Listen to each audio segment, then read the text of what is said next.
दोस्तों आज की इस वीडियो में हम बात करेंगे DU-SOL में एडमिशन के बाद कॉलेज अलॉटमेंट कैसे होता है, कौन सा कॉलेज आपको मिलता है। आइए समझते हैं। सबसे पहले तो एक बात आप जान लें, आपका एडमिशन अगर DU-SOL में हुआ है तो इन फ्यूचर आपको DU-SOL से ही आइडेंटिफाई किया जाएगा। मान लीजिए अगर आप किसी XYZ कॉलेज में क्लासेस अटेंड कर रहे हो DU-SOL की, तो कल को आप ये नहीं कहोगे कि मैं उस XYZ कॉलेज का स्टूडेंट हूँ। हालांकि कुछ बच्चे कहते हैं, बट आप स्टूडेंट एसओल के ही कहलाए जाओगे। अब बात करते हैं कॉलेज अलॉटमेंट की। देखिए DU-SOL में अगर हम कुछ प्रोफेशनल कोर्सेज की बात करें, बहुत यूजी और पीजी लेवल पर, जैसे कि MBA हो गया, लाइब्रेरी कोर्सेज हो गए, और यूजी लेवल पर BBA हो गया, BMS हो गया, और अब तो एक BSc ऑनर्स कंप्यूटर साइंस का भी कोर्स आ गया। तो ये जो प्रोफेशनल कोर्स DU-SOL में चलते हैं, इन कोर्सेज में DU-SOL की कोशिश ये रहती है कि थ्रू आउट योर ग्रेजुएशन एक ही कॉलेज रहे, एक ही कॉलेज या डिपार्टमेंट में आपकी क्लासेस हों।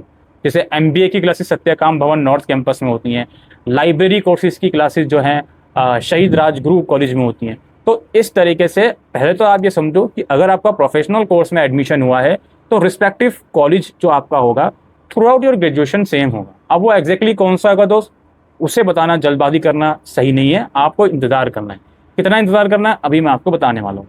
वहीं जो PG लेवल पर MA MCOM जैसे कोर्सेज हैं, या UG लेवल पर BA BCom ऑनर्स या BA ऑनर्स जैसे कोर्सेज हैं, इसमें यह प्रोबेबिलिटी रहती है कि हर सेमेस्टर में जो आपका कॉलेज है वो चेंज होता रहे। इसलिए मैंने वीडियो के शुरू में एक बात कही कि आपका एडमिशन SOL से हुआ है तो आप SOL से आइडेंटिफाई करे जाओगे। नाउ अब इन कॉलेज का पता कैसे लगता है इसे समझते हैं। इसके रिगार्डिंग DU-SOL आपको SMS भेजता है आपके रजिस्टर्ड मोबाइल नंबर पर।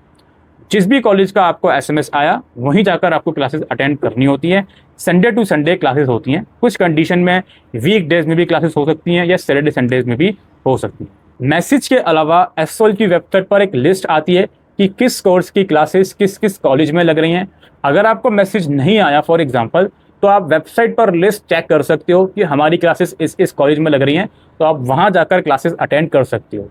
काफ़ी स्टूडेंट ये पूछ सकते हैं कि हमें मान लीजिए XYZ कॉलेज का मैसेज आया, लेकिन वेबसाइट पर हम देख रहे हैं कि XYZ के अलावा ABC कॉलेज में भी क्लासेस लग रही हैं और हम अटेंड करना चाहते हैं ABC कॉलेज में, तो क्या इज़ इट पॉसिबल? हाँ पॉसिबल है। अगर आपको मैसेज में जो कॉलेज आया है उसके अलावा कोई दूसरा कॉलेज में क्लासेस लेना चाहते हो जहाँ पर क्लासेस एक्चुअल में लग रही हैं, तो ये पॉसिबल है। बट फिर क्राउड वगैरह का आपको खुद देखना पड़ेगा कि भीड़ वगैरह फिर एक कॉलेज में ज़्यादा हो जाती है।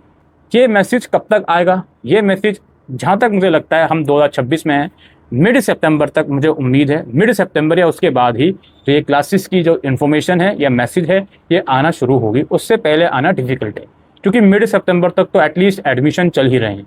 अगर फर्दर एडमिशन एक्सटेंड होते हैं तो वो उसकी वजह से क्लासेस और फर्दर डिले हों, ऐसा पॉसिबल नहीं है। 15 सितंबर के बाद ही जो क्लासेस हैं हमें उम्मीद है वो लगना शुरू होंगी। और UG लेवल पर कुछ 2 क्रेडिट वाले सब्जेक्ट होते हैं, AEC SEC-WEC, इनकी ऑफलाइन क्लासेस नहीं होती, इनकी क्लासेस ऑनलाइन ही लगवाई जाती हैं।